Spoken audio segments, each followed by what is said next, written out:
So we're gonna switch it over to this one, this billet one, because this one is cast. This one tends to break when you're running high horsepower.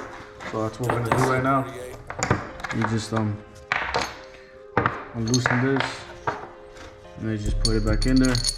One thing I did notice too though is that this one's kind of off-center. This one's in the middle. I'm not sure if that's gonna matter, but if you check right here, you see a brass bushing inside. That's so that this actual bolt right here doesn't seize to the actual metal and then does blow in your motor. But I'm gonna just swap these parts over,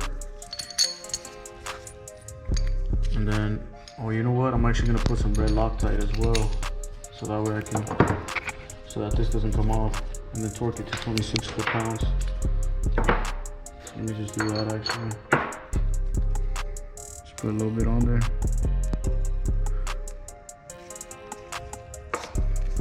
And I can do it.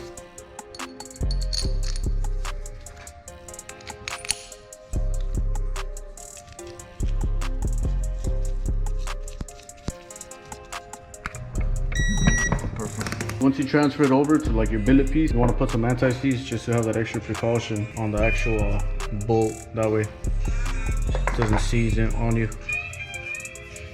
This just gives you some extra insurance. So once you got your anti-seize, just put it through this hole. Then you use this chamfered washer. Always use the OEM chamfered washer and put it in the back of it, and then install it. But before you do that, I'm gonna put some blue Loctite. So now that that's there, you wanna go back. Remember, washer always in the back. Install it.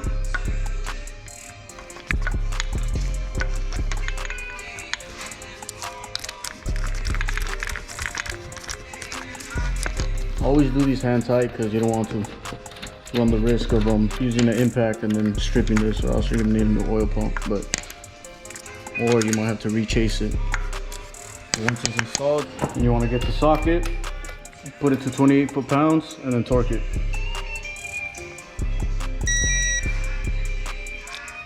There you go. Once that's done, you move on to the timing. For timing belts, I got a HKS one. Here's the part number if you guys want to get the same one for the 1JZ vvti. I'm throwing away my old one because you don't want to reuse timing belts. They get loose after a while and they don't hold its strength.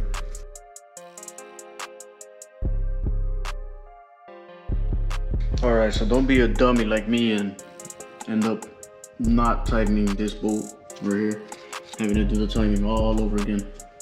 And it's still good because I actually put the timing belt on wrong. Well, I didn't put it, the homie did, but it's kind of my fault for not making sure. But yeah, so we're gonna try to do this over again. See if we can get it right this time. Alright, let's do this over again. So luckily, this was on backwards. Now I can fix it, so it's proper. But pretty simple stuff. You just gotta align the timing, the top dead centers for both cams. Align, there's like a little indentation. And then, since I have adjustable cam gears, there's a 0 right there. Right there. It's a 0, which is a little line right here. Hopefully this, there you go. You can kind of see like the little indentation groove. So you mark that up with that little bevel and that plate, and then with your vvti gear, same thing. There's like a little indentation. Match that up with the little bevel as well. Don't get mixed up with this one. This is a little dot right here. Don't use that. Also make sure spin this all the way to the right and then put it into gear so that we don't have this slack when you're doing the timing. So put it all the way like that. As well as the crank, put it at top dead center. There's indentation, kind of painted it, and then there's a little dot right there. Once that's done, that's when you want to put this belt on.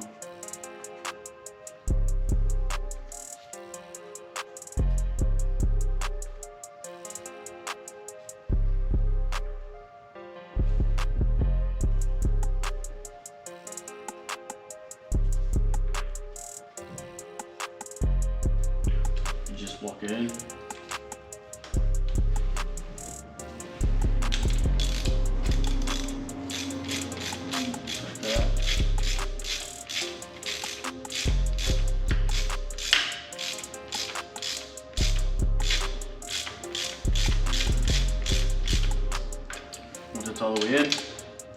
Torque it to 25 foot-pounds. Once it's torqued to 25 foot-pounds, you should have this type of free play. Once that's in, ready to do the timing. Note, when you're doing the timing, this portion always goes last. I had trouble trying to get this belt over this idler bearing, but when this was on, so always make sure you put this last, because then if you can't seem to somehow put your timing belt on over the idler bearing, it's because of that. Don't make the same mistake I did. Once this is done, you want to put the crank and the two camshafts top dead center. After, make sure this is pushed all the way to the right. Like this, make sure that slack is not there. So it's all the way to the right. And then, there you go. Feed this over the inner bearing. And then this is where it's a bit tricky. So this slack right here, you don't want the slack to be here, you want the slack to be here. So that means I'm gonna tooth off. Meaning I gotta push this down some more.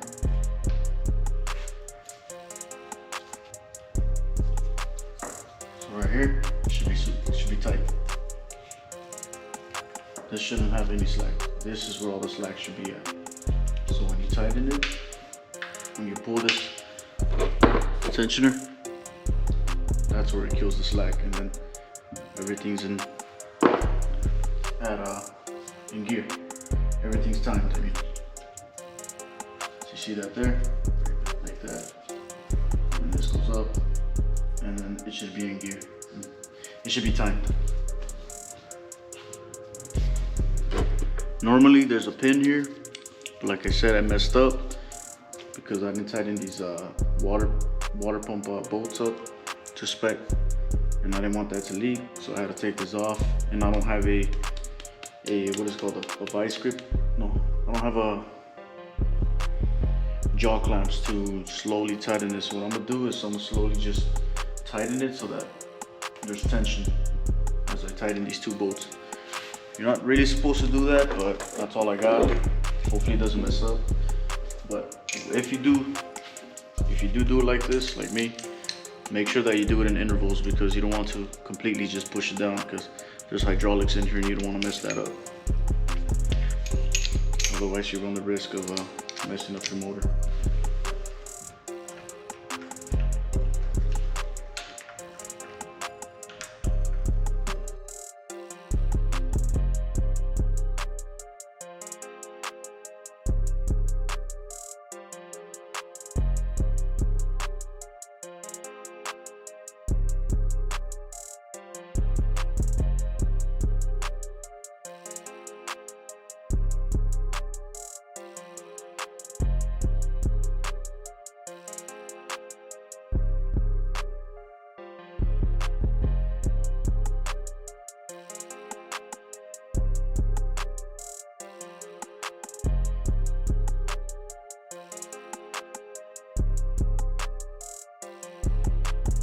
Tensioner bolts, there's two. You want to tighten up to 20 foot-pounds.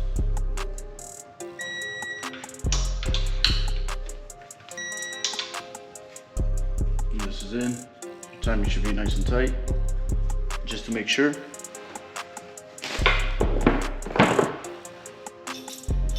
You want to put this. It's a belt guide. Basically, you want to put the little cupping portion.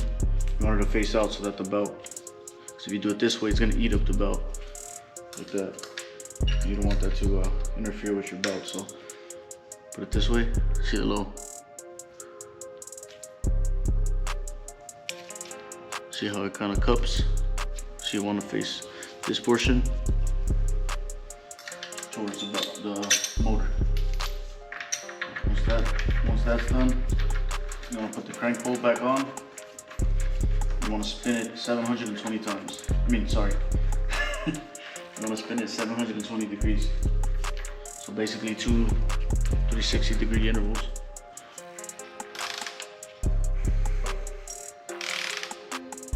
So you're going to spin it the first 360.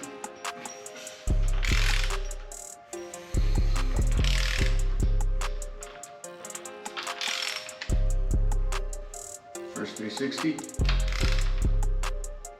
Both cams should be facing down. Perfectly down, down, down. Top dead center. Well, in this case it's not top dead center, it's bottom dead center, I believe. And then another 360.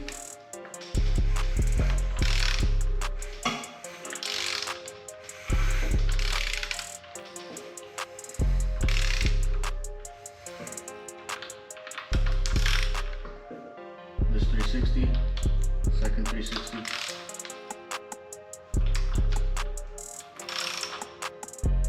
So the second 360, both should be at top dead center. Once that all checks out, and these are nice and torqued to spec, this is top dead center, top dead center, top dead center. You're good to go. And that's about it. I got a new vvti timing cover. Mine looked all bubbled and stuff, so I got a brand new one. Plus, when you got nice parts like that, you just want to keep it all brand new. Here's the part number if y'all want to buy it. I got it for like 75 bucks, but I've been seeing them go for like 80 to 100 or something like that, 90 to 100 bucks or something. Luckily I found one for 75, but once that's done, you want to put this on.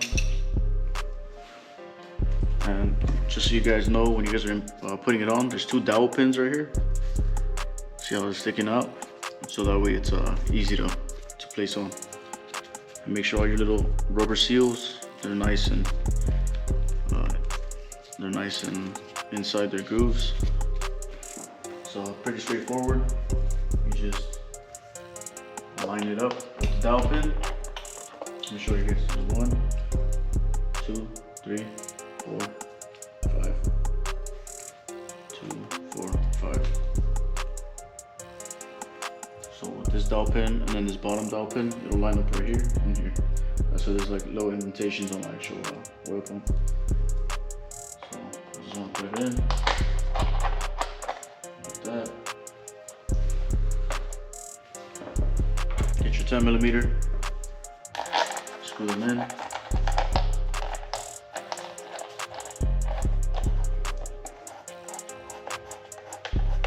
And with these, you want, honestly, you just want to do them hand tight.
And the actual kit that comes with this alternator relocation kit, there's actually a pulley here that you're supposed to put.